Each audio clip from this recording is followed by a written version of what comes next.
What's up, Kaylee? Hi, Eric Anthony.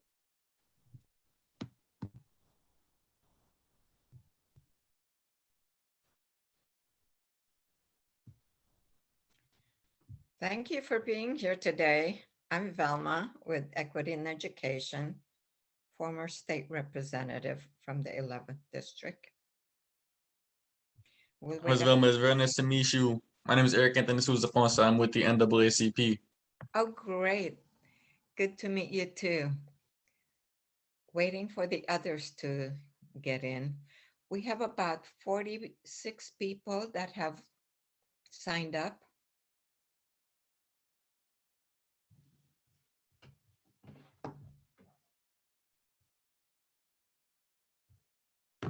That sounds like a great turnout. Do you think it's gonna be mostly teachers, or like who are we looking at right now? A mixture of people. Some teachers, some are lobbyists, others are just community folks. So I hope, they all show up. Excellent. I'm looking forward to it. Yeah, no, thank you. Hello, Mr. Greenberg. You're on mute. Rookie mistake. I'll fix my name. Good morning, everybody, or good lunch. Good lunch, John.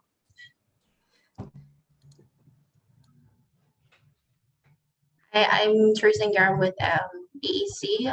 I just want to get a quick, Velma, is the Rita Green, is that John? Okay, John, that needs to be host. Eric, do you need to be a host as well? I don't think so. I'm good. Thank you. And also I go by Eric Anthony. It's like a compound name. I apologize, Eric Anthony. Do you need to be host to share the screen? Because I think one of the youth are gonna do it. Probably Anya, if it's like usual. We have you as a host, but we can have Anya when she gets in. Okay. Right. She's gonna be in just a minute. She's just fixing her Wi-Fi real quick. Okay.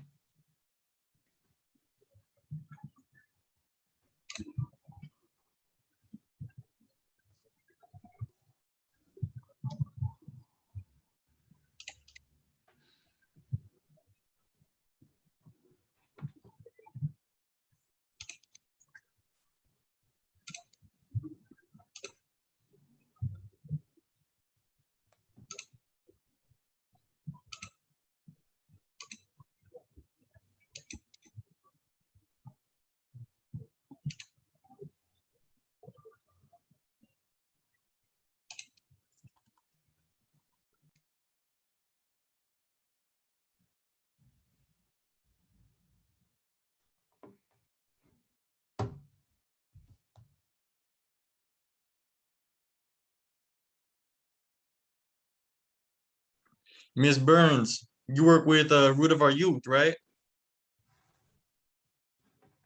Yes, Eric Anthony, good to see you again. It's good to see you as well.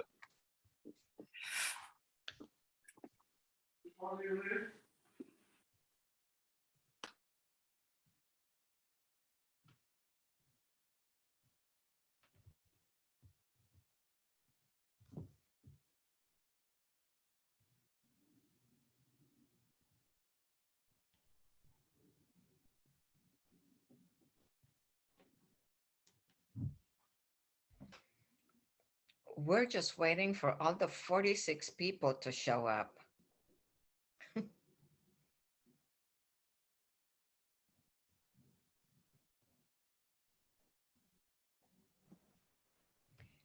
Hello, So- everyone. Sorry. So No, go ahead, Velma. No, I was gonna say, Renika is our events coordinator over at Equity in Education Coalition. She will be facilitating.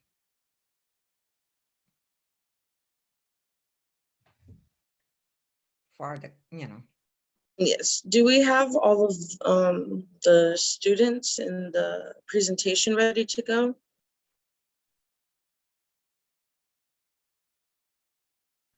I see a few of us. I'm not sure if we have everybody, but I think we do. Or close. So Anya, we were told that you will be also hosting. So Renika and Teresa, could you make her a host?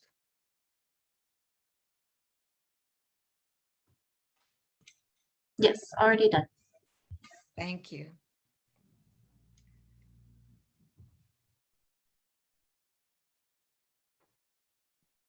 All right, well, we will give folks about 1 more minute here, and then we will get into introductions and get started.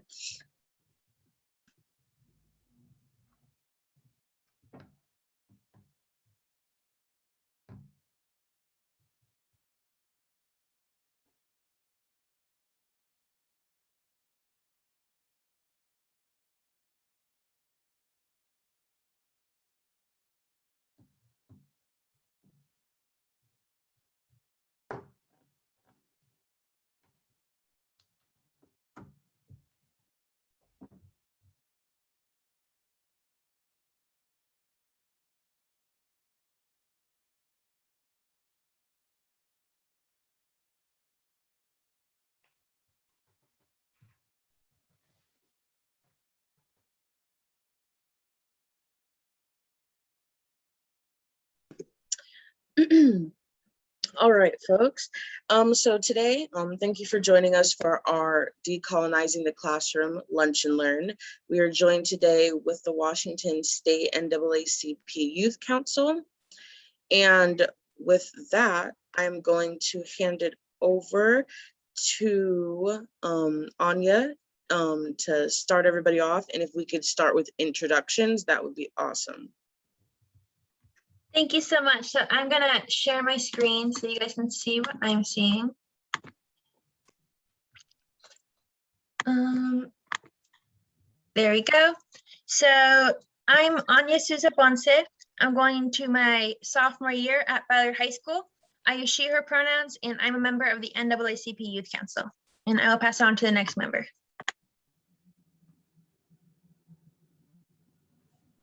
Hello, my name is Mia Dabney. I use she, her pronouns. I'm going to be a senior at Cleveland High School.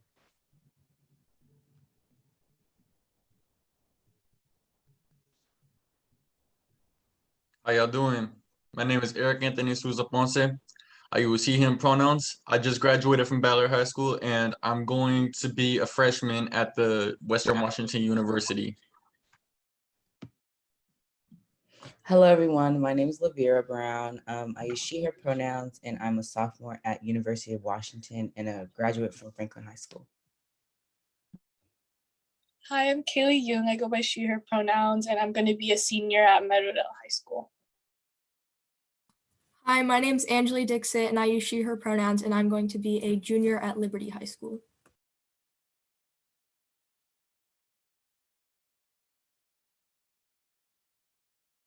Okay, I believe that was everyone, so. Eric Anthony, do you want to start us off with the land acknowledgement? Definitely.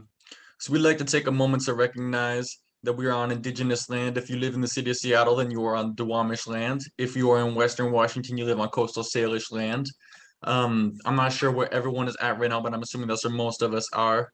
And not only should we acknowledge this, but we should take further action in this. And you know how we pay our rent every month to our landlords, we should also pay rent to the indigenous peoples whose land we are on. So if you live on Duwamish land in Seattle, in the Seattle metro area, then we highly, highly encourage you to please go to realrentduwamish.org and see how you can pay rent to the indigenous peoples that live here.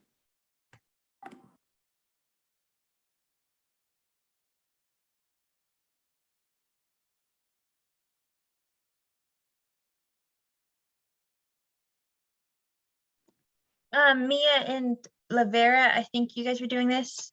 I don't remember exactly.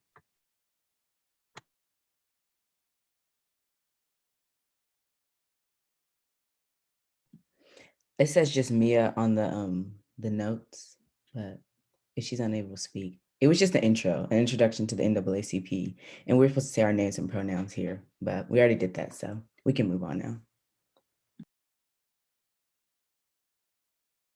Okay, so here's the official dictionary definition of decolonizing that we found.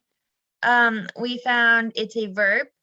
It's of a country to withdraw from a colony, leaving it independent. We found this kind of to be lacking, to say the least. And we kind of wanted to go around saying our own definitions, how we interpret decolonizing to actually be aside from the dictionary definition. I don't know who wants to start this off, but please go ahead.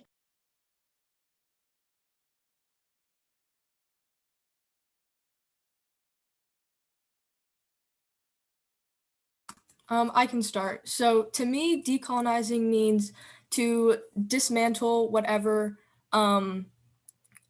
influences are kind of already restricting the types of things that we feel like we'd like to do. And that includes trying to dismantle the institutionalized and cultural forces that have kind of influenced, especially in this discussion we're having on our education system. And we want to make sure that we're breaking those barriers and becoming more independent and focused on how exactly students want to learn rather than a fully structured and restricted environment.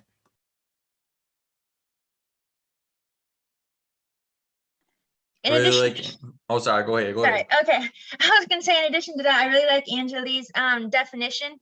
I kind of want to add on to that, saying decolonizing, in addition to like centering voices of color, we want to make sure we're not just centering voices of color whenever we're going to be talking about us in traumatic lights or framing, because a lot of the time we're only talked about in our history books, for example, we're only talked about in our relationship to whiteness, yeah?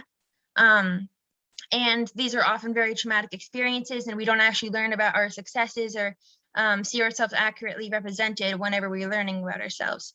So that's just an addition to what decolonizing really means to me. And Eric Anthony, please go ahead. Yeah, no, I just want to fully echo what both you and Angelique just said. Those are excellent definitions. I also want to add on just a little bit and say that so much of our classroom is centered around Eurocentric standards. And that part of decolonizing is centering it around not just European standards, but everybody, you know what I'm saying? Because the global majority, Black and brown people, don't come from Europe for the most part. And yet the world revolves around this idea of Eurocentric curriculum and Eurocentric classrooms. So that's part of decolonizing, is making it not just for European kids, but for everybody.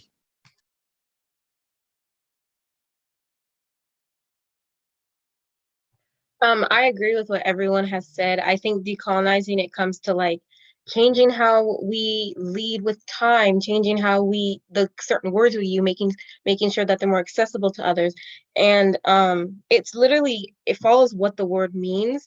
We have been colonized as communities, as groups of peoples, by the white male mindset, and it has changed our viewpoint on how we operate in this world. So when we mean decolonizing, we mean that as changing our viewpoint to what it used to be, listening to voices, respecting others. But I also totally agree with what everyone has just said.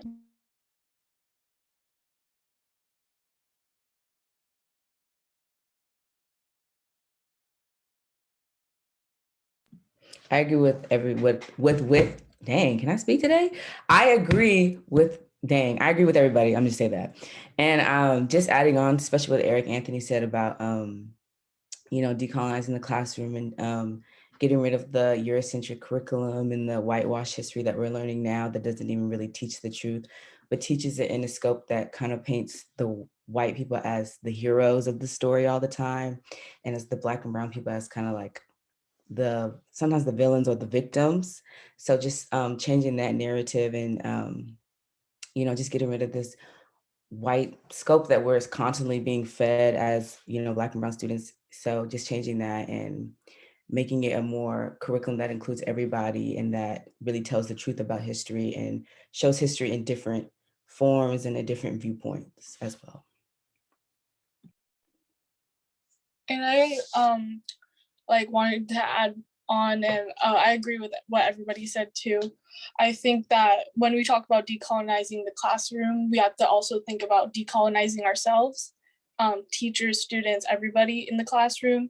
And I think that with decolonizing the classroom too, it's not only the curriculum, but like everybody had said, and then it's like the environment in the classroom. It's what you do in the classroom, especially teachers.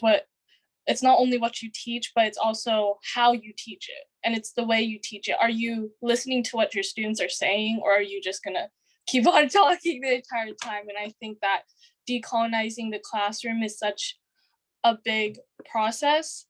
And sorry for my words, I'm gonna jump, but I think that when we think of decolonizing the classroom, or the way I think of decolonizing the classroom, it's decolonizing everything. It's not only just one aspect, it's so many aspects, and it's this process, and everybody's growing together in that classroom, and everybody's learning together in a way where you're continuing to grow, like you're continuing to grow with each other, and you're continuing to show that like we're breaking down that hierarchy with adults and with teachers and students, and we're listening to each other, and we're growing together. Yeah.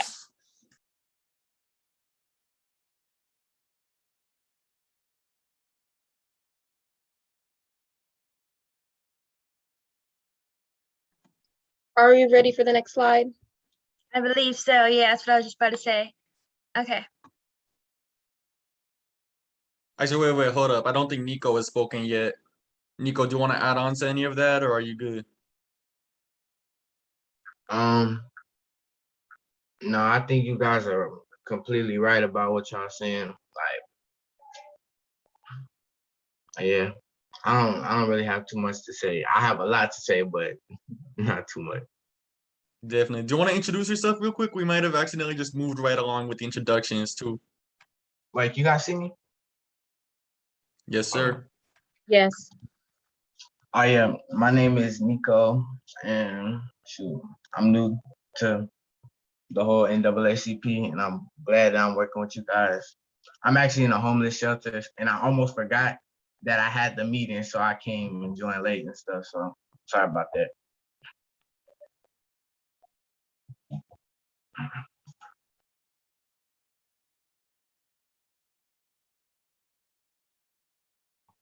All good. So next up we have the norms. So the first one is accept discomfort as necessary part of growth. Next slide, please. And the next one is stay open to the experience of others. These are the norms that we just want everyone to follow throughout this presentation. Next slide.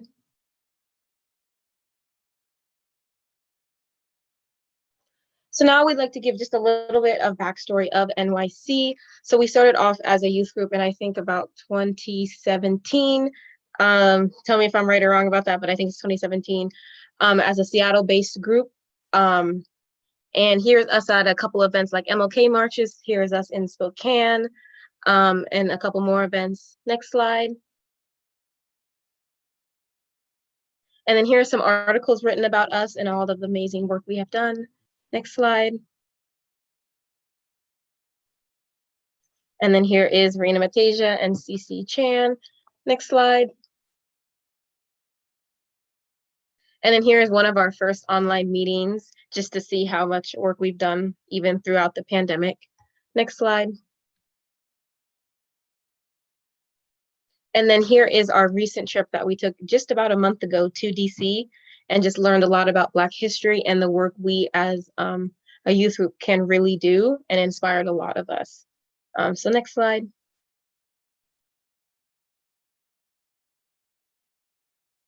And then here are two of the amazing women who have helped given us the grant to able to be paid members of the NAACP. This is Rita Green, and then down below is Sabrina Burr, and they are some of the women who helped write the grant so that the youth members are able to be paid throughout their work and all of the other things we do throughout this group. Next slide.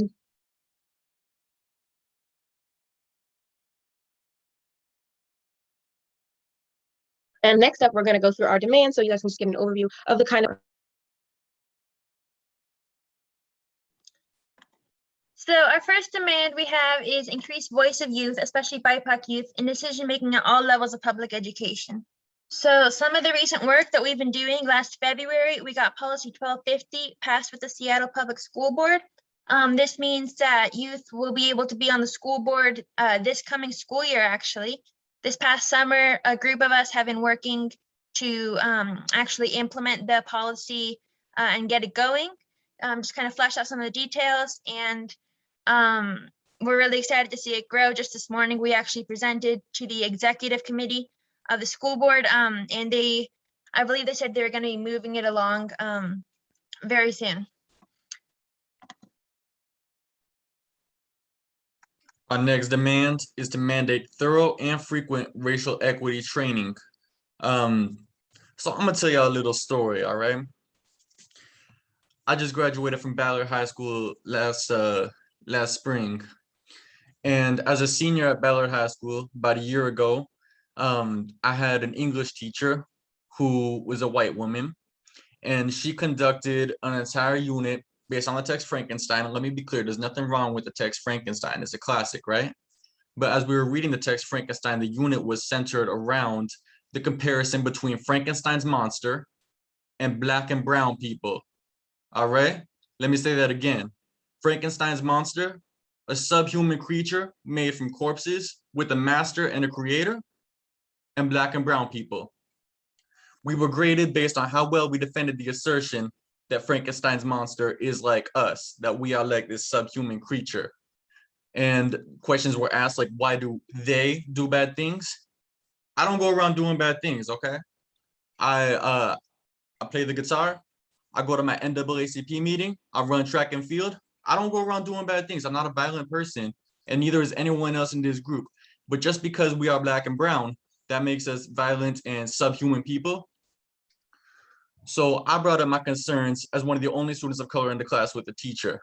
And I was penalized for it, not by the teacher, just by the teacher, but by the principal himself, who punished me for speaking up by removing me from the class entirely and permanently. This is what happens when we don't have thorough and frequent racial equity trainings, is that students of color pay the price for it, we get punished for it, and that's not acceptable.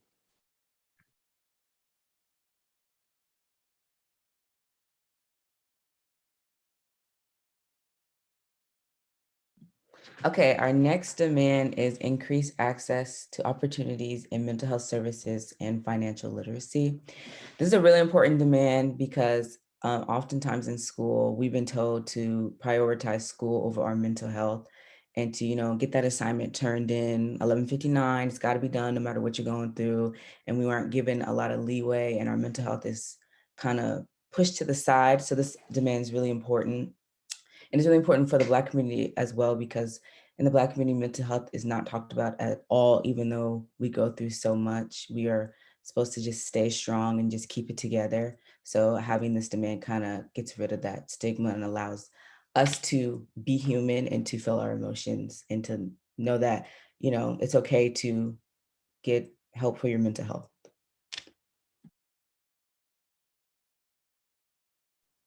The next demand is abolish the highly capable cohort program. With this demand, we recently, I think 2 months ago or around that time, we made a couple of our members made an article on why we want it abolished, and we want it abolished, and we don't want it just to be reformed in a way where, because I've heard people say like maybe we could diversify it, but no, we want it gone because this program still has its racist history. It's no matter what you try to fix with it, the language is racist. The way it says like highly capable, like the language is not okay in general, and just its history is really, really integrated, and we want it gone. And we also, I think, we wanted this demand to also be specifically for Seattle public schools as well, because of its impact on Black and brown students. And yeah, and I'll share the link to the article in the chat if anyone wants to check out on more details on it.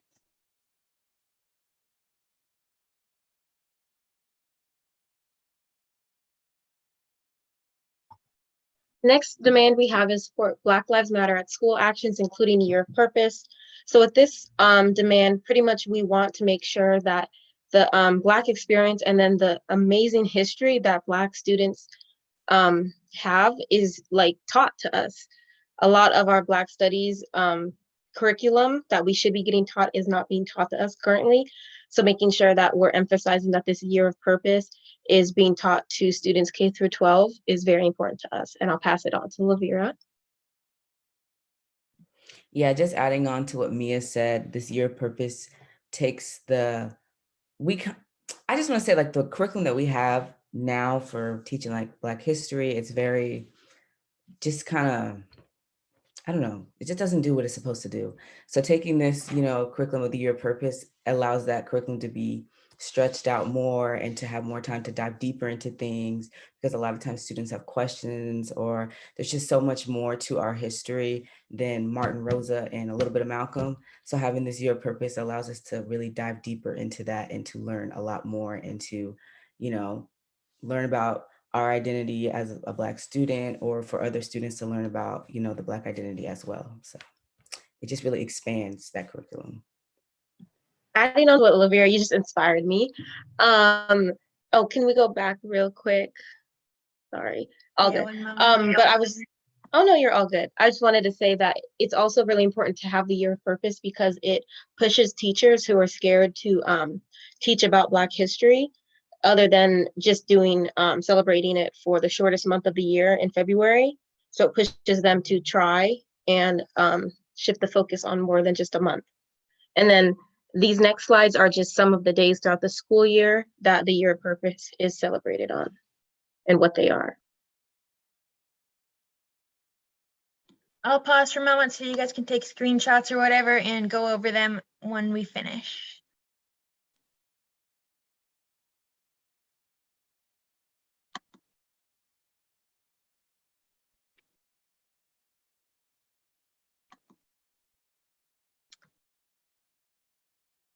And then here is just the week of action, national demands that we support and follow. So it's end zero tolerance, mandate Black history and ethnic studies, hire more Black teachers, and fund counselors, not cops.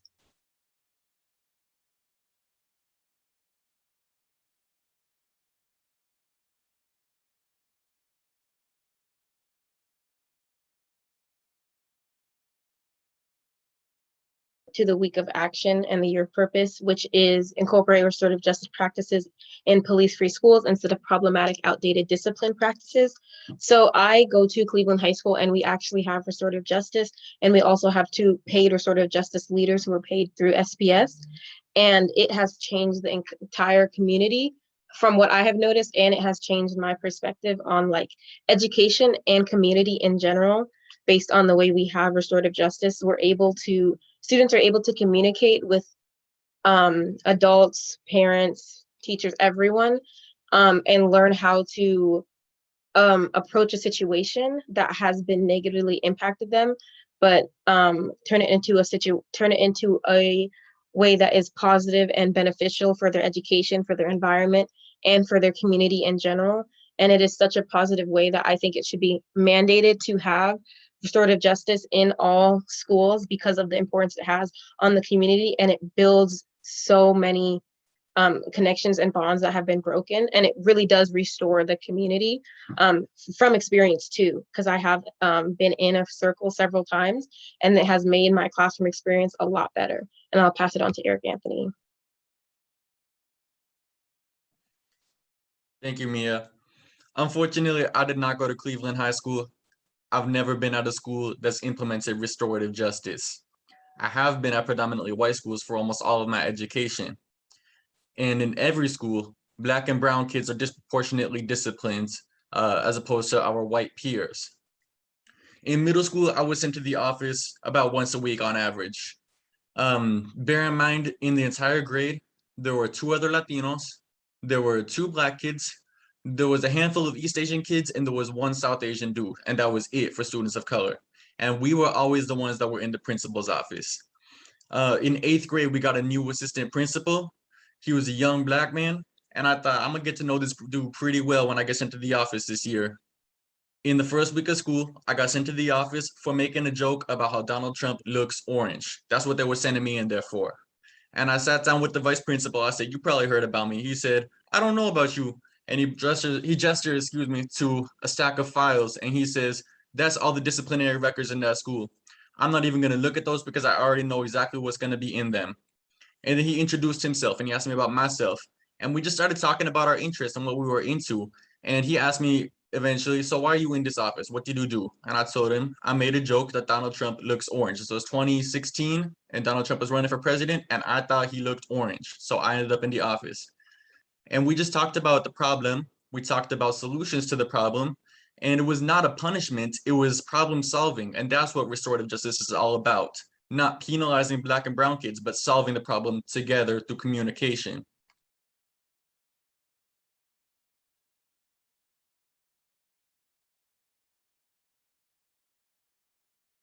Next up, we have mandate ethnic studies pre-K to 12th grade and fully staffed ethnic studies departments in every district. So for this means to educate us on educate Black and brown students on our history. We want to know where we're from. We don't want to just know the bad. I just don't want to keep learning about the civil rights movement and when we were enslaved. I'm so sick of it. I want to know so much more. So that means giving us the opportunities to learn about where we are, because when you know where you come from, you know where you're going, and you know what you can do. So learning about ethnic studies is so important to BIPOC students because it teaches us our history, the good and the bad, and it lets us see our pathway, lets us see our future, it lets us know what we can do and what changes we can make. And it needs to be mandated pre-K through 12, because once you start learning at an early age, all of the power you have, you are unstoppable. And if we could do that for these next generations, I don't even know what the world would look like, but I know it will look amazing. Thank you so much, Mia. That was really well put. I thought I was speaking on ethnic studies too. Thank you, Anya. Yeah, so I just want to echo everything that Mia said real quick. And also just say, you know, every day we go to school, we go to our English class and we read literature written by white people, for white people, about white people, right? We go to our history class and we learn the history of white people, right? And nowhere in the curriculum do we see ourselves unless it is due to a traumatic relationship with whiteness. We learn about Black people only in the limited scope of what white people did to them through slavery and through Jim Crow. We learn about the indigenous peoples only because of what white people did to them through genocide. Ethnic studies is not about the exclusion of white people. It is about the inclusion of all people.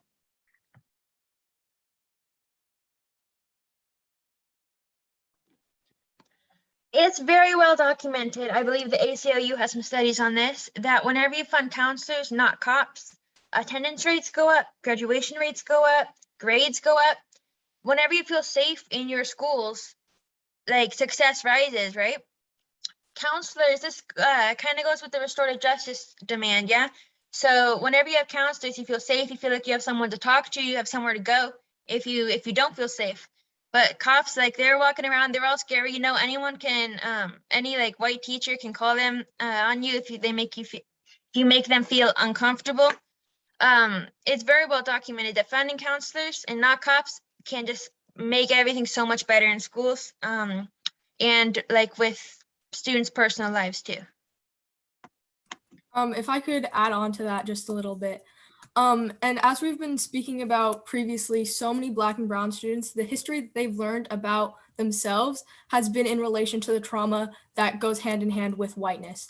And after so many years, when students continue to learn this exact same thing over and over, speaking only about the history of their own trauma and the trauma that's happened to the people before them, imagine how much stress and pressure that puts on the student themselves. So why are schools putting in place police officers who, as we know, have such a traumatic relationship with Black and brown students? Why are we putting them in schools rather than counselors who can speak to these students and really help them work through all of the adversity that they've gone through in their lives, when counselors can really help sit down and work with them while cops are adding that extra pressure? And as Anya said, it's only going to do worse things for the students' mental health, for their performance in school, whereas counselors can really help them work to their fullest potential. adding on to that, I just want to add on, I've been inspired by everyone in this group, like always. This connects to our mental health demand that Lavera talked about earlier today, how we need to fund more counselors because we need to be supporting youth whose mental health and well-being is not being taken care of. We already know what the mission of the cops have been. They were originally created to be the slave patrol to find runaway slaves and capture them.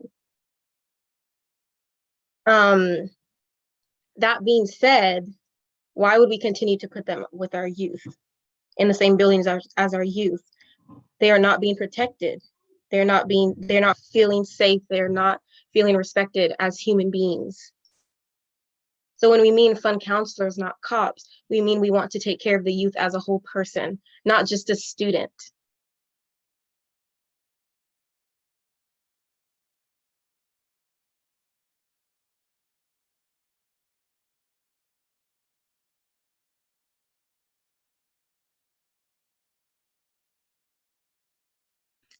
So just to tell you a little bit about what we've done in the past and some of the success that we've had, this was one of our old demands, was to get rid of Superintendent Denise Juneau. And it worked. And let me tell you why we wanted her gone. Denise Juneau, under her approximately 2-year-long reign over Seattle Public Schools, helps to cover up countless instances of racial abuse, including putting a little black boy inside a literal cage for I don't know, making too much noise or something like that. Like what can an 8-year-old do that deserves to be put in a cage, a literal cage? Also instances of teachers physically assaulting Black and brown students that she helped to cover up. She has undermined teachers working towards Black and ethnic studies and other racial justice causes. And she has undermined teachers of color, specifically Black teachers, working within Seattle Public Schools for racial justice. She's not a person who we wanted to be leading the Seattle Public Schools and bragging about how racially justice minded she is and the school district is, because clearly it's not. And so we campaigned for her removal, and ultimately we won.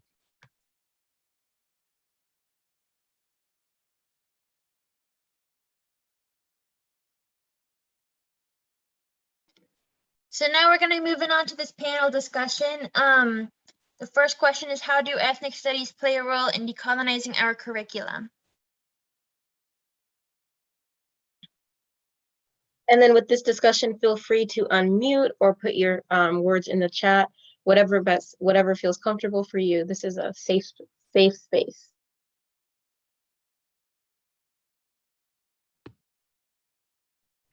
Also, I would like to add to what Mia just said. If at any point there's something you do want to get out but don't feel comfortable saying it yourself, you can message it privately to one of us and we can read out your words.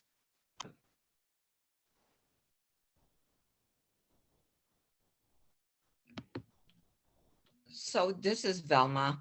One of the things that we've actually been taught about is that ethnic studies will help debunk some of the things that you talked about, you know, having our history told, having you know, respect for people of color. But I wanted to know, is that enough? Is that enough to decolonize the curriculum that's being presented in the schools?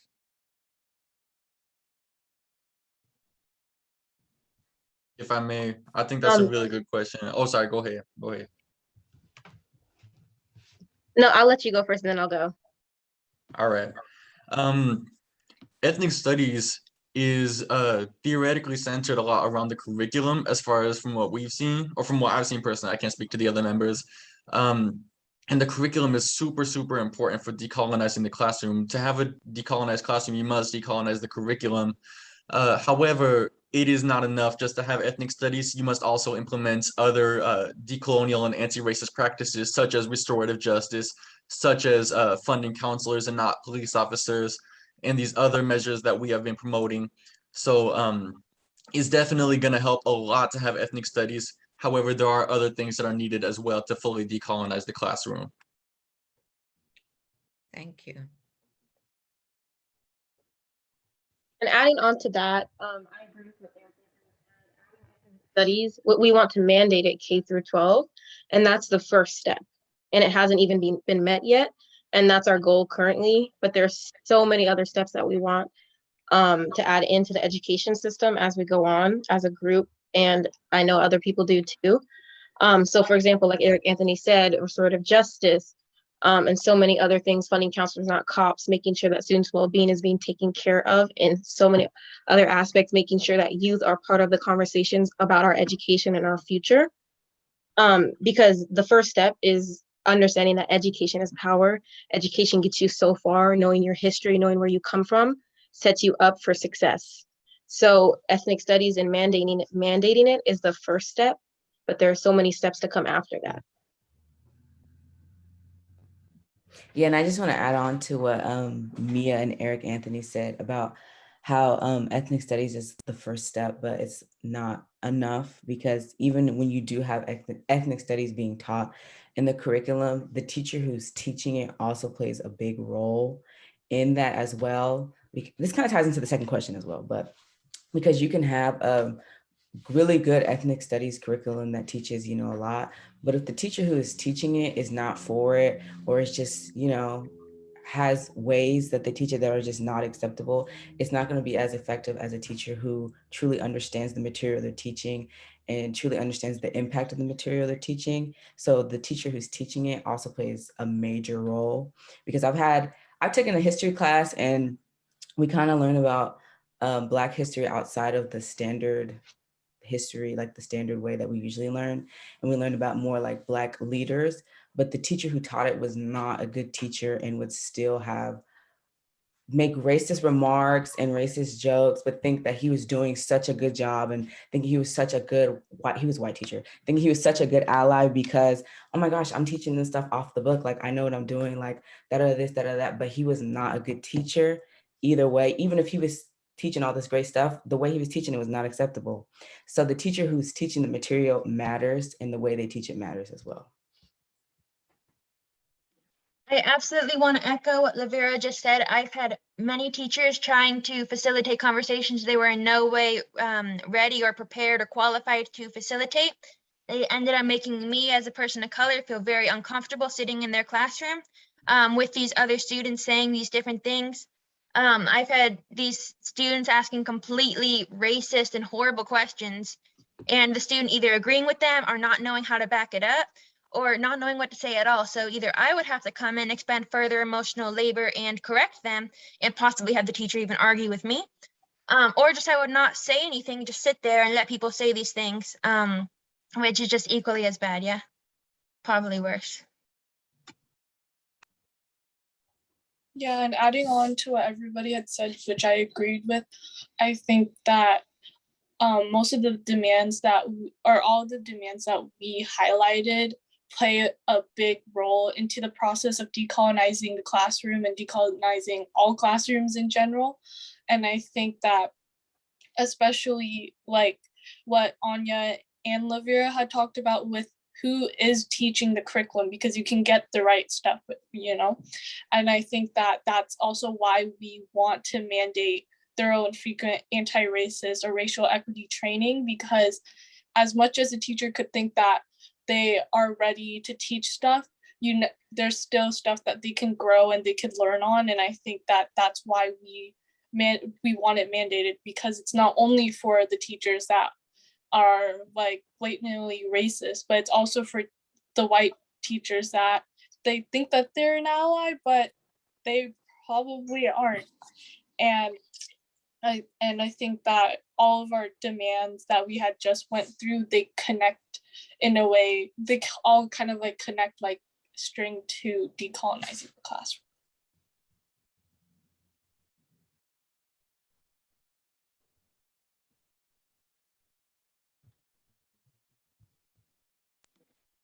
Thank you, Kaylee. I don't know if anybody else has anything to add on, or should we move to the next question?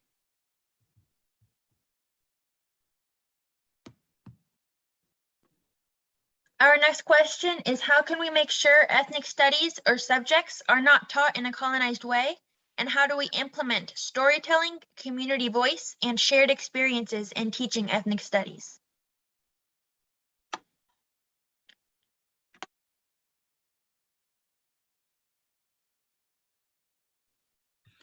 one element of ethnic studies that we definitely focus on within the NAACP is making it not just a one individual class that you take, like, okay, we're gonna go take our brown people class now, but making sure that it's integrated into all aspects of the curriculum. So by that, I mean reading literature by and about brown and black people, um, and decolonizing every single class in that way. And I know that that might seem easier with the humanities, because if you're doing math or science, you're like, okay, this is just numbers. How do I make this less Eurocentric, right? But I actually had a botany teacher last year, and like I've never been particularly passionate about like plants or anything like that, but she was a white woman, and she did a really, really good job of centering the class around the experience of who was most relevant to the plants. You know what I'm saying? So if we were studying plants in the United States, we talk about the indigenous peoples in what is colonially referred to as the United States and what they used the plant for, that kind of thing. So you can approach any subject from a decolonial lens. I know that there's a teacher at Garfield who is an ethnic studies math teacher who I believe writes for a math blog about this stuff. So really just making sure that ethnic studies is integrated into every single class out there instead of just like a once in a while thing for a humanities class. Adding on to what Eric Anthony just said, ethnic studies, I think of it as it's not only just one, so like he said, like it's not one sole subject, it goes into every single subject. And I know that some members in NYC, we have even made like example like lesson plans of different subjects from math to English, and ethnic studies can definitely 100% be implemented in every single way.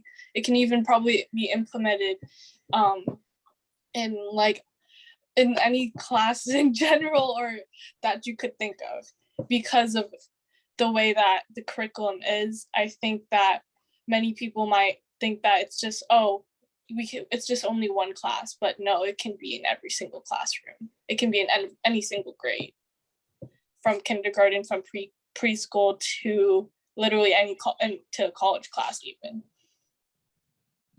Yeah, and I just want to add on real quick to what everybody just said and how they, it can be implemented into every classroom, and like the whole, like, people think it might be harder to put in math and science, but at the same time, we all know who Albert Einstein is. So how do we know him, but we don't know any like black and brown mathematicians and scientists? So it can definitely be put in there, and we can definitely learn about it and learn about other people. It will be done.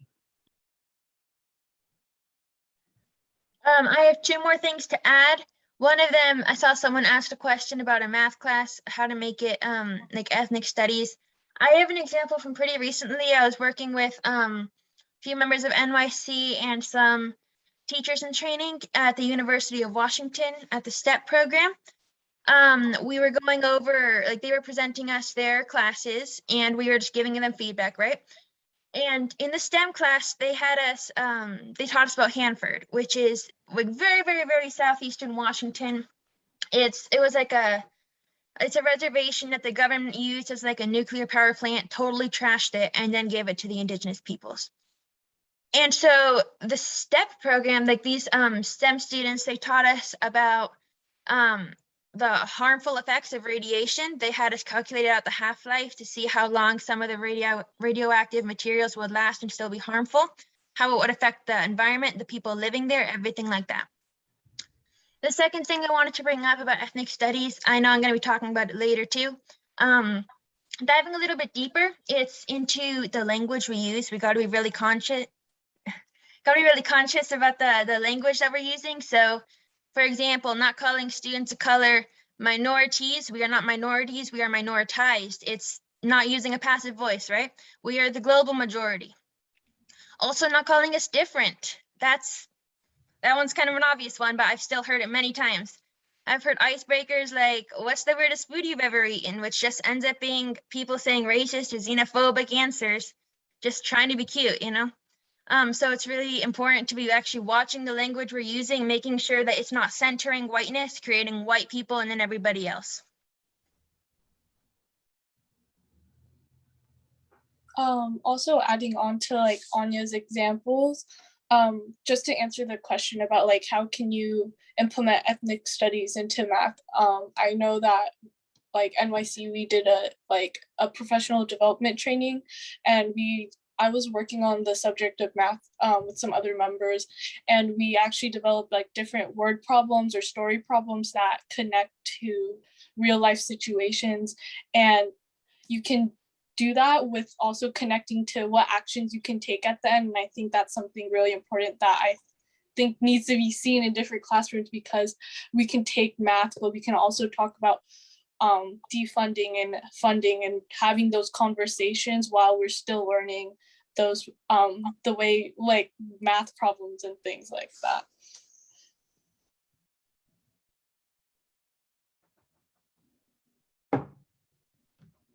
I also want to say how like that information is out there. Like they make it seem so inaccessible, but it's out there. The history of like where real things come from. Like Lavera was saying, how we know about Albert Einstein. I remember I was on the interview panel or for something, interviewing someone, and he was giving a presentation about ethnic studies in math. And he was talking about the Pythagorean theorem and how it comes from the Egyptians actually, and how it's like the mother, the father, and the child. And that's the A, B, C, all of that. I haven't been math in a while, but you know what I mean. And I was so inspired because I was like, this information has been out there so long and we thought it came from Pythagorean, but it didn't. And so just doing that research on where did that person who is a white man say they like did the research on this, because it always comes from a place, the information is a lot deeper than we think. I always like to say, dig a little deeper, just because I'm a fan of The Princess and the Frog, love that movie, but that information and that history is out there. It's just, you just have to dig a little deeper to find it. Kind of just a quick add-on to what you just said. People of color are not Google. Google is Google. You can just search something up real quick. If you ever have a question, you're not just going to come and ask us. Like, we are not your personal search bar, right? So just go up to Google, search it up. You can probably find experts who have done many studies on it. You can find very thorough information on whatever it is you need to find.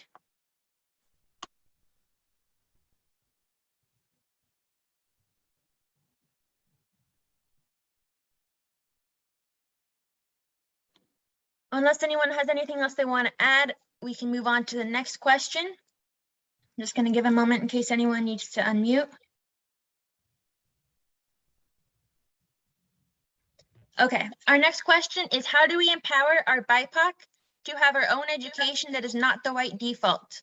For example, education through dance, tattoo, oral stories, navigation, our elders, community genealogy, language, culture, food, land, etc.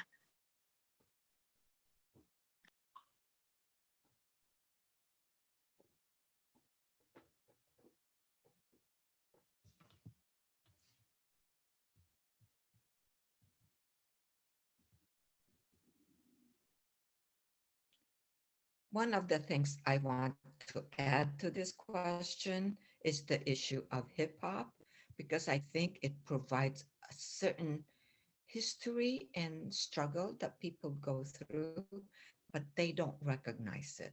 So I wanted you guys to kind of like discuss how all of that can be put into a BIPOC educational system. One of my favorite things about this question is that students of color already come in with our own identities and our own rich cultures, you know what I'm saying? We bring that into the classroom just by virtue of existing within the classroom. So if there is space for us to exist within the classroom, if we can feel comfortable and welcome in the classroom, we will bring that into the classroom on our own. It is critical for the teachers to create the space for us to exist within the classroom, to feel comfortable in the classroom, to be able to walk into the classroom and know that we will not be assaulted, you know, verbally, mentally, whatever, by our white peers. And yes, I mean, it's not relevant to my culture specifically since I'm Mexican and not black, but I remember in 10th grade, I believe, I had an English teacher who had us go over Tupac lyrics and break them down a little bit. And that was just an amazing lesson that I'm never going to forget. So I think just having the teachers let the students embrace their cultures within the class is going to be so beneficial for everyone in the class, even the white kids. Yeah, I just want to add on to that real quick because I had a similar experience in my English lit class. We got to like dissect poetry, and the teacher's like, "You can do any poetry you want." So I chose a rap song. I don't remember what song it was, but I chose a rap lyric and I got to dissect it in front of the whole class. And everybody just started choosing anything they wanted, and people were choosing songs that they liked. And it was just such a different way because usually when you hear like, oh, dissect poetry, you think about like Shakespeare or something that doesn't really connect to you. So the fact that I got to dissect something and view something that really connected to me it was just such an amazing experience, and it made me want to learn even more. And everybody was just really engaged because they got to pick what they wanted to learn about and learn about it in such a unique way. So I also think, in addition to what Eric Anthony and Lavera just said, I think it's very important to educate about different cultures without kind of like taking them on as your own. Like I know kind of like appropriation. I know some teachers will go on and on decorating their classroom for like Cinco de Mayo or something, which if you know anything about Cinco de Mayo, it was like a small battle in the between Puebla and the French that sorry, I got an alarm. It was just a small battle, right? Nothing huge. And yet like so many white people every year try and adopt it as their own, using it as an excuse to drink, using it as an excuse to dress up or whatever, eat tacos or something like, and don't actually try to learn the history behind it. Don't actually try to learn when is Mexican Independence Day, right? They don't try to learn anything about it. They just use it for their own parties or celebrations. And this happens within the classroom.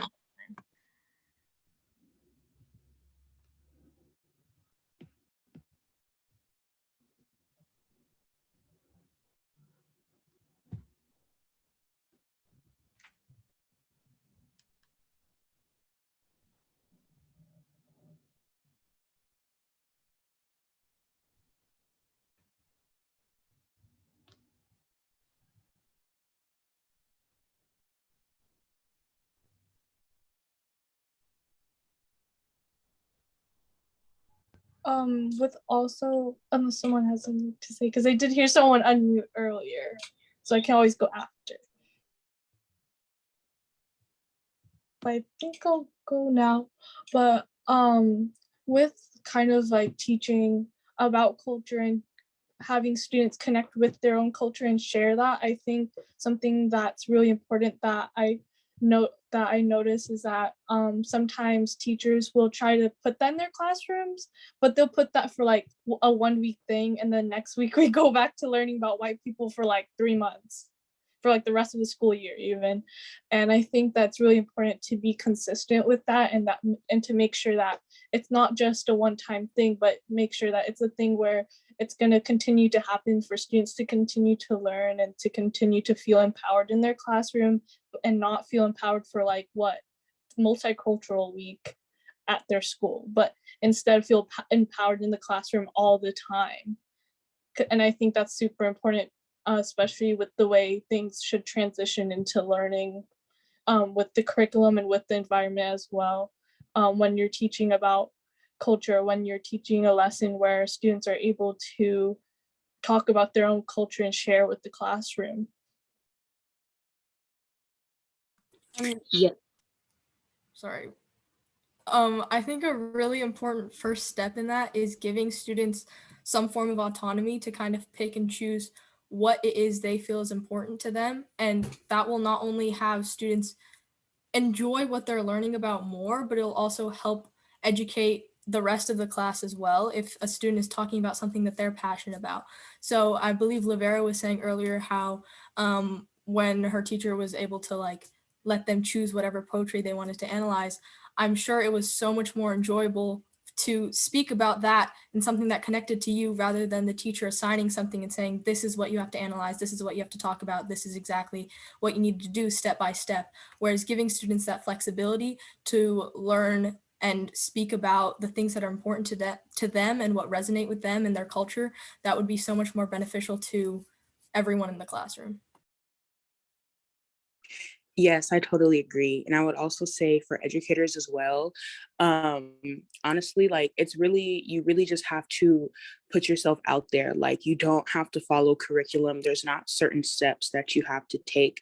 And I honestly think that just like as the school system, like as educators, like talking to a lot of my teachers and stuff, they really just said, especially the ones who have been teaching for a long time, how they want to implement like ethnic studies and stuff, but it's like so hard for them because they've like been in like, they have like this mentality that they have to teach a certain way and that they have to push certain things. And then I just tell them like, it's really just not only what the students want, but also what do you want to teach your students? What is the mark that you want to leave for these kids so that they can go and they can thrive? So whether that be, my humanities teacher was teaching about Alvin Ailey dancers, and I brought it up to my math teacher, and he even the next day talked about the geometry of dancing, whether that be how they had to choreograph the dances and how different movements are in different angles, or even how they had to produce the costumes so that when they moved a certain way, like it would look a certain way, and how the geometry went into that. And also there's just like so many things that you can do just by listening. I just think so many educators are just so caught up with listening to respond and not listening to actually hear what the students have to say and what they want. So really just after hearing what your students want, really making sure that you implement it in the way that they want, but also make sure that you're doing it in a way that they can understand and also are able to thrive in the classroom.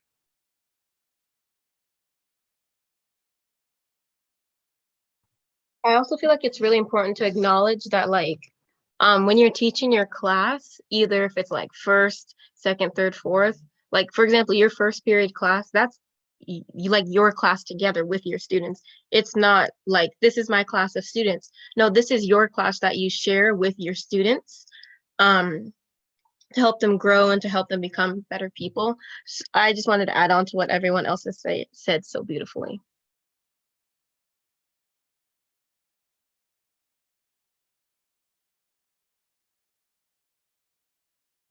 Unless anybody else has a response, we can move on to the next question, but I will wait for a minute in case anyone's going to unmute.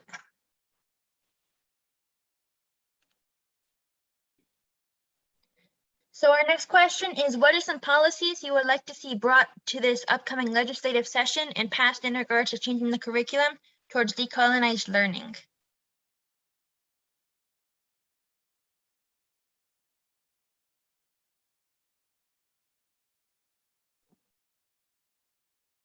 So I actually have an answer to this, and hold on, let me plug in my computer. But my answer kind of starts with the story, starts with a quote a bit. So I'm going to start this off with a quote by @FindMeReading on Twitter. And this quote says, "Many white people assume that white experiences are some kind of baseline, neutral, universal, and that people of color's experiences are some kind of extra sprinkled on top of that baseline. But white experiences are not universal or neutral. They are specific to the experience of being white." So we are talking about a huge concept, right? Decolonizing an entire curriculum and school system. And I think for that to be successful, we need to break it down to its small parts. So beginning with our language in the classroom. The use of the term minorities is just one of the methods used to other people of color. And it does so very effectively, right? Like it is perfectly socially acceptable to look me in the eye and tell me that I am a minority. It's important to remember that people of color are not minorities. There's nothing inherently less than about us. And as a matter of fact, we're the global majority. We are minoritized, and this language, minorities, it contributes directly to that. I know I gave some examples earlier of this language, but I have a few more to give. Non-white seems pretty benign, right? But non-white completely centers whiteness. There's nothing benign about like white and then non-white, right? Or white and then everybody else. Normal, neutral, or standard when talking about white people. Really anything that normalizes the white experience without normalizing the experience of people of color, it's deliberately been structured to further invalidate and minoritize us. And I've had it happen in nearly every single one of my classes, where the white experience has been held up as the norm or the standard, that like what everyone can relate to and what everybody can understand. And everything else is referred to with a language indicating that it's different, and even worse, that it's okay to be different, a minority. So I choose across all my classes and at all levels, including the administration. And this is the same administration that's overseeing the implementation of the decolonized curriculum that we want to propose. So my brother told a story earlier about Frankenstein, right? Where the principal of the school, Kevin Weinkoop, he so fiercely like wanted to cover up like my brother's like very valid concerns that he kicked him out of the class. And these are the same people that are making these decisions to implement the decolonized classrooms. So I would like to see policies that specifically address this. Number one, a clear set of guidelines for curriculum design that specifically mentions examples of framing and language, such as those that I'm discussing right now. Number two, a better method of supervision of that curriculum that does not rely on the opinions of white administration or principals who have never applied these concepts before. And number three, a pathway for students to appeal the lesson plan if the curriculum is white-centric, despite supposed implementation of the decolonization guidelines. And again, this can't rely on those white administrators who so far haven't been capable or willing to make change. And just remember, like, for a white society to label a society of color as minor in relation to itself is wrong. These are terms white people should never use. So I don't want to be hearing any no minorities, no non-white, no normal, no standard, no icebreakers at the expense of people of color. So normalize the learning that it takes to do better instead of being defensive about it, and it'll go a long way towards helping our students in class. I want to agree with everything that Anya just said real quick. Also want to add on to that, that the Seattle City Council PTSA is currently working on a policy called Policy 0040. This is a policy that is designed to protect students of color and other marginalized identities within the school district from racist and white supremacist teachers, and to be able to enforce that with some degree of accountability. So as far as a specific policy that's already, being put together, that's one that I strongly support. Also, and this is again specific to Seattle Public Schools, whenever you file an official complaint against somebody in Seattle Public Schools, where does that go? That goes to the Seattle Public Schools District Investigation Team, all right? So Seattle Public Schools is charged with investigating themselves. That's like the police policing themselves. So they're not gonna investigate for the purpose of finding justice. They're gonna investigate for the purpose of either finding a scapegoat or finding a way out of it, all right? So we need to have a way that racial abuses and other kinds of marginalizing abuses can be investigated, and that there can be accountability without having the police themselves.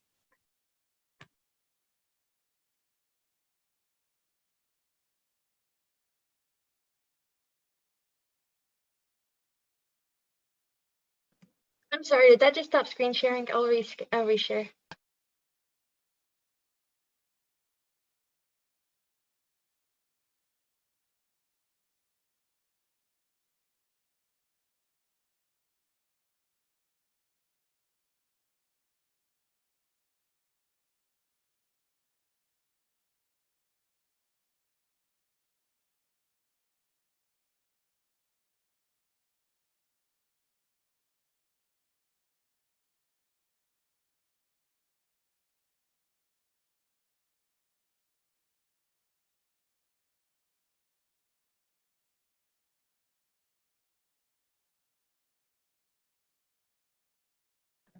Unless anybody else has any comments, which please go ahead.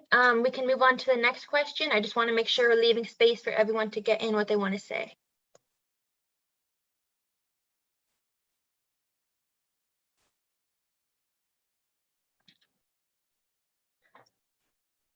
So our next question is what is the differences between decolonizing curriculum and decolonizing the classroom?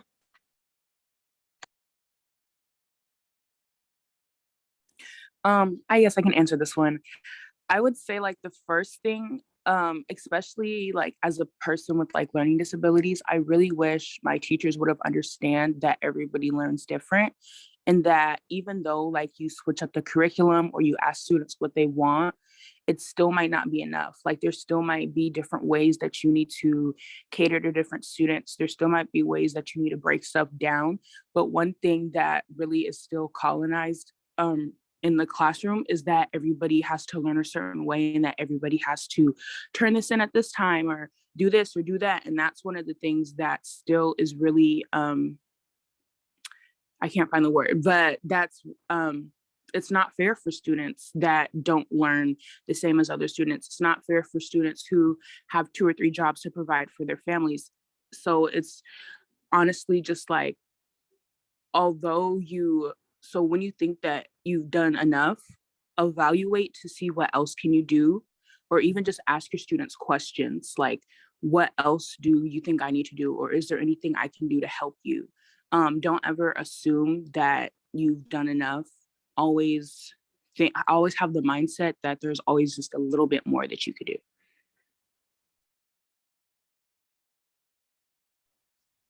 Adding on to Arena, I think the difference between decolonizing the classroom and decolonizing just the curriculum, I think this was said like earlier by Mia, decolonizing the curriculum, like with ethnic studies, that's like the first step. That's like one step of the way. And I think decolonizing the classroom is exactly what Rena said. Like, it's not only just what you teach, but it's the environment and how you teach and how you talk to the students and how are the students doing in the classroom. Like you can see kind of like what you need to do better on by just looking at what your students are doing. And I think that's really important, especially with the deadlines and kind of like having students just like push it all down when you don't even know what's going on in their life. Like you never know.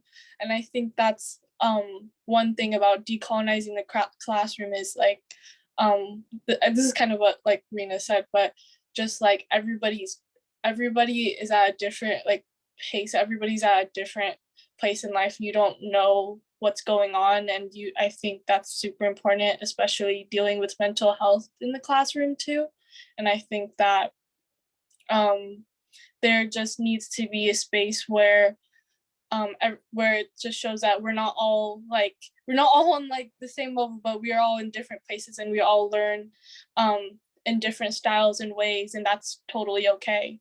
And that's something that I think needs to be happening in the classroom, is that everybody's growing, everybody's learning, and we are, yeah.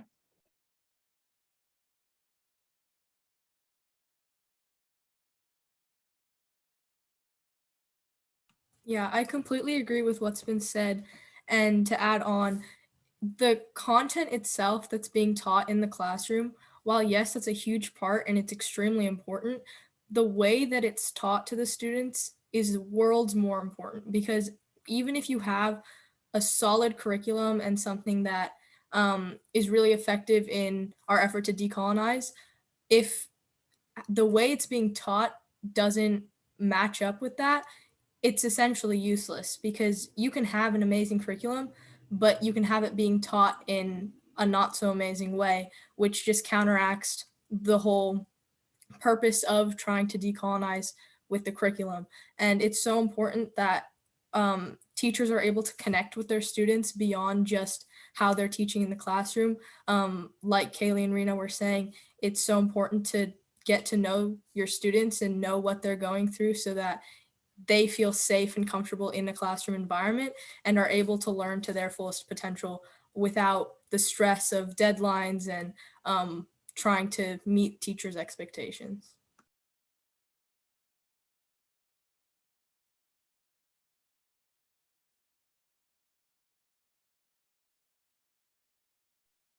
I just wanted to quickly add to that and say I think it's super important that Black and Brown students' experience are listened to in the classroom, especially when it is a white teacher, because like everyone's been saying, like there can be good curriculum put into place, and that's an amazing first step.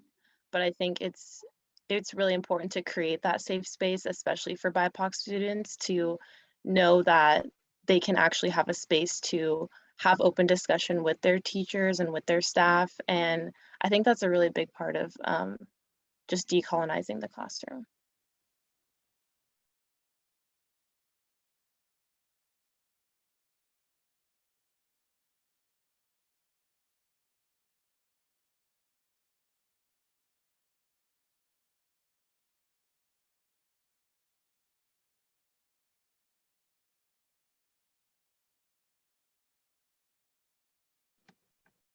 I absolutely agree with everything that's already been said. Do we want to move on to the next question, or if more people want to speak, then please go ahead. I'll give you a moment to unmute.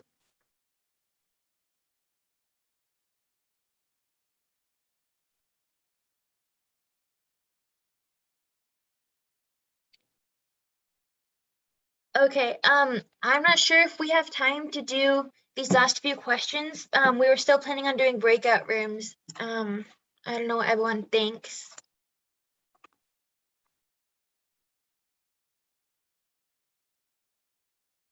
Let's move forward to breakout rooms. Okay, so I'll stop my screen share.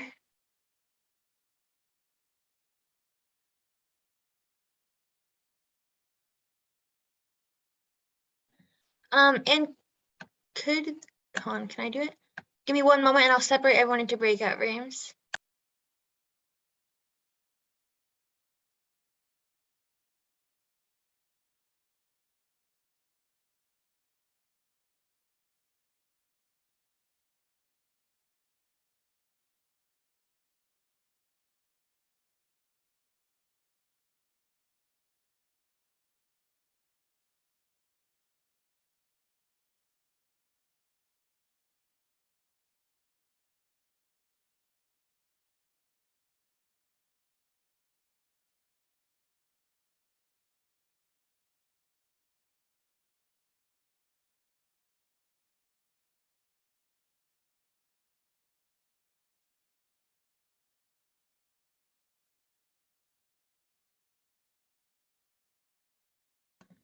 So I believe that should do it. If anybody needs anything changed, then you can say it. But yeah,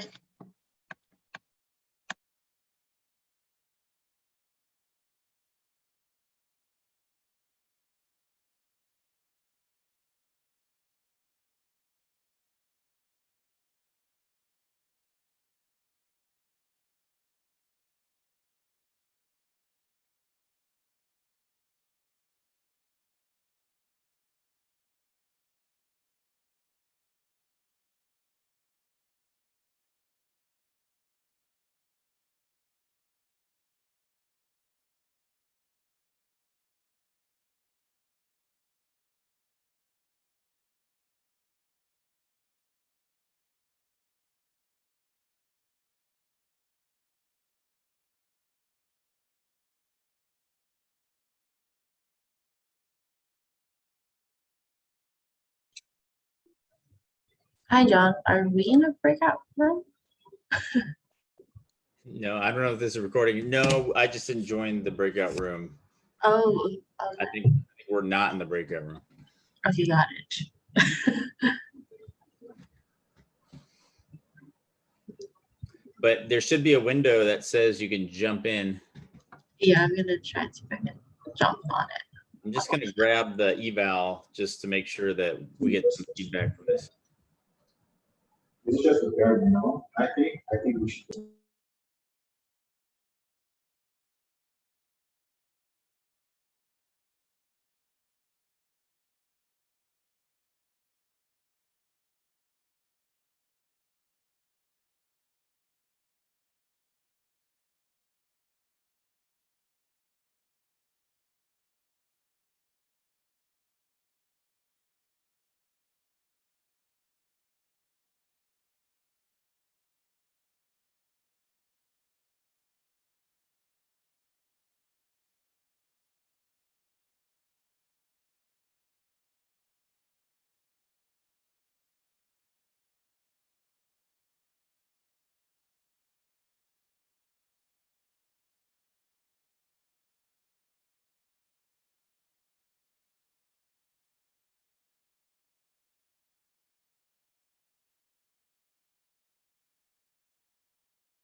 I just want to mention also, since this is our room again, how I appreciate the comment that about how respecting the contributions of youth and not treating it like it's anomalous, that youth are so powerful and their voice should be honored and we should be looking to youth for their contributions rather than acting surprised when they bring amazing insights. So I just want to be grateful for everything I heard today and then grateful for that insight. So thank you guys.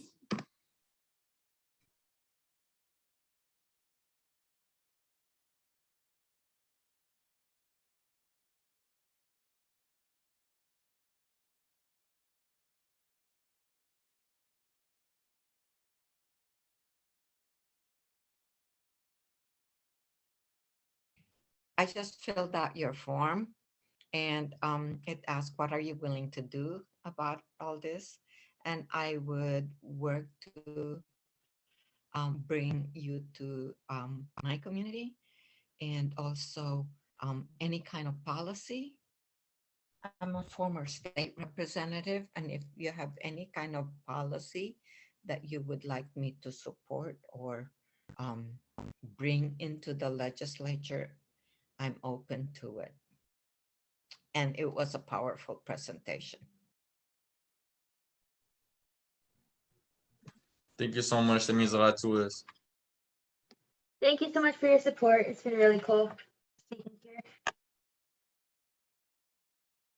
Absolutely.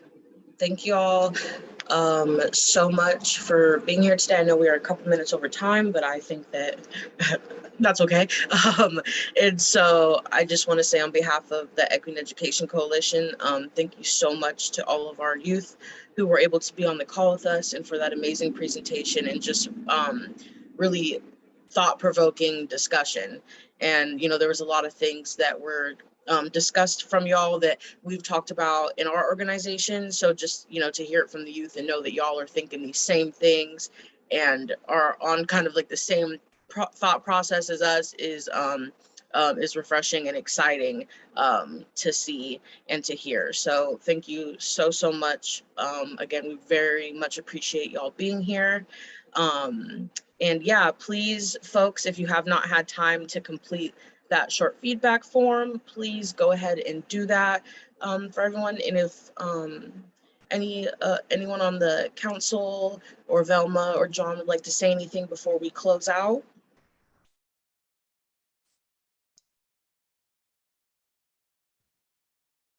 No, I'm fine. I just wanted to commend you all for this presentation. And I think you should bring it outside of Seattle. Absolutely. Also, our next Lunch and Learn will, oh, please go ahead. Our next Lunch and Learn will be on September 1st. The topic, I believe, correct me if I'm wrong, Velma, is decolonizing like fundraising / like philanthropy. So that'll be our next Lunch and Learn September 1st. So be on the lookout for that. We also do have our Decolonizing Education Conference that will be hosted. We decided officially a couple weeks ago to go virtual due to the rise in COVID cases again.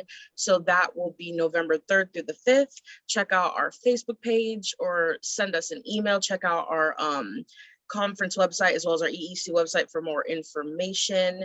We hope to see all of y'all in attendance. If you have any questions on registration, please feel free to reach out to me. I will drop my email as well as our conference email in the chat. Yeah. And correct me if I'm wrong, Renika, but I think we have a special, I guess, price or discount for students.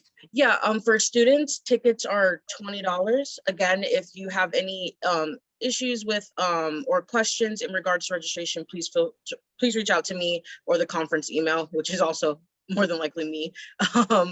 And also we have free registration for Native and Indigenous folks who are in the Pacific Northwest in Washington State. So if you want any more information on how to register in that way, again, email me and I can send you that information as well.